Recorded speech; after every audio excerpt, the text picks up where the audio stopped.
Ang gawin ho natin ay magtulong-tulong bilang magkababayan, magkakadugo, anak ng Diyos, mga Kristiyano.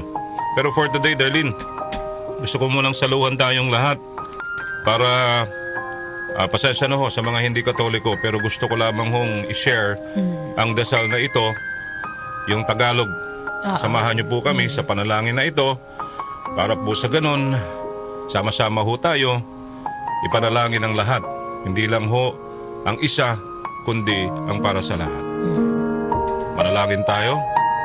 Amang makapangyarihan, itinataas po namin sa inyo ang aming mga pusong nagpapasalamat sa kagandahan ng iyong nilikha, kung saan kami ay bahagi sa pagkalinga mong nagtataguyod sa aming mga pangangailangan at sa karunungan mong gumagabay sa takbo ng daigdig.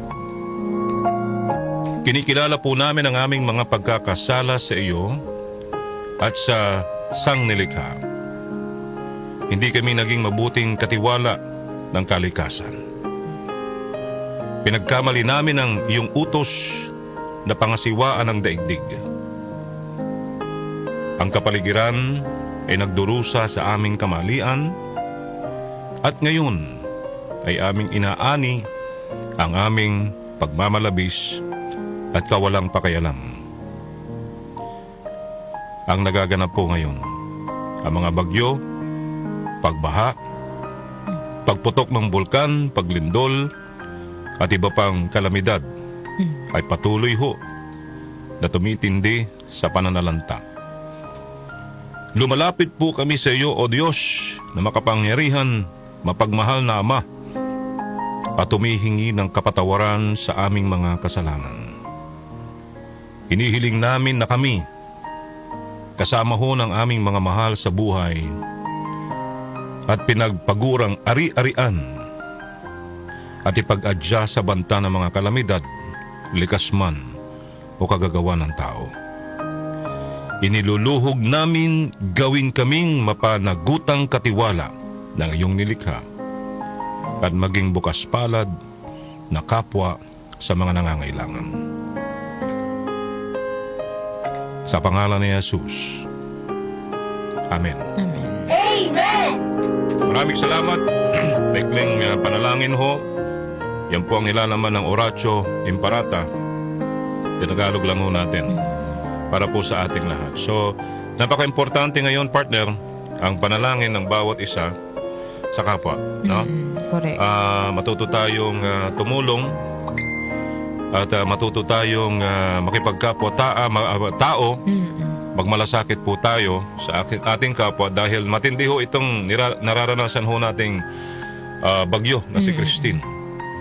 Ang balita ho natin ay mas malakas pa yata.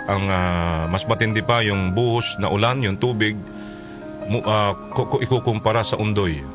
Record-breaking nga daw, partner. Record-breaking po ito. Napakalawak ho ng nasalanta ho ng bagyong Christine na ito.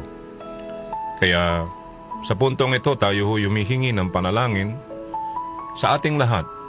Hindi man natin kilala sila, yung mga nasalanta na ang kailangan po nila ay awa ng Diyos.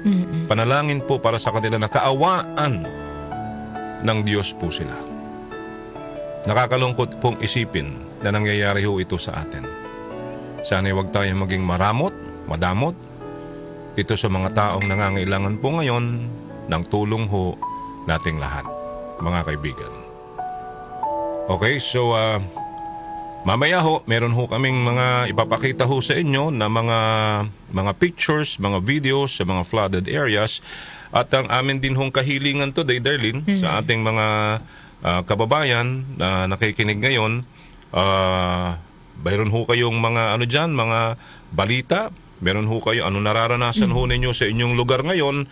Meron ho kaming text line na 0929-321-8738.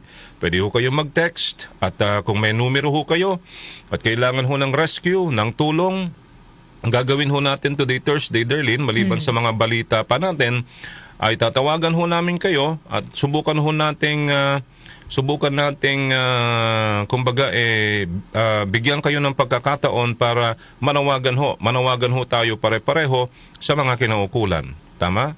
Sa lokal at saka sa nasyonal. Alam mo, sa Pangasinan, nakatutok lang tayo sa Bicol, pero pinangangambahan yesterday, hindi ko lang na-send sa inyo, no?